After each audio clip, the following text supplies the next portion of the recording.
بسم الله الرحمن الرحيم. الحمد لله رب العالمين. الصلاة والسلام على سيد الأنبياء والمرسلين. اللهم صل على سيدنا ومولانا محمد معدن الجود والكرم وآله وبارك وسلم.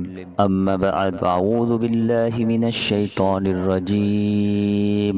بسم الله الرحمن الرحيم. هنالك دعا زكريا ربه قال رب هب لي من لدنك ذرية طيبة إنك سميع الدعاء.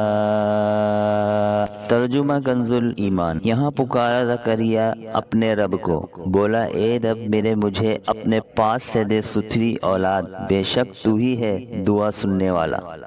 تفسیر سیرۃ الجنان.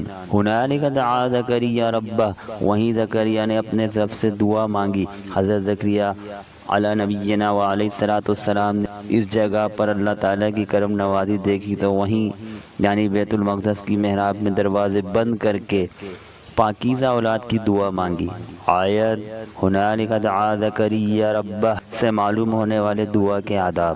اس آیات سے چند چیزیں معلوم ہوئیں. نمبر 1، جس جگہ رحمت الہی کا نزول ہو وہاں دعا مانگنی چاہیے. جیسے جس مقام پر حضرت مریم رضی اللہ تعالی عنہا کو غیب سے رزق ملتا تھا وہیں حضرت زکریا علیہ نبینا علیہ السلام نے دعا مانگی. اسی وجہ سے خانہ کعبہ اور تاجدار رسالت صلی اللہ تعالی علیہ وآلہ وسلم کے روضہ اقدس اور مزارات اولیاء پر دعا مانگنے میں زیادہ فائدہ ہے کہ یہ مقامات رحمت الہی کی بارش برسنے کے ہیں.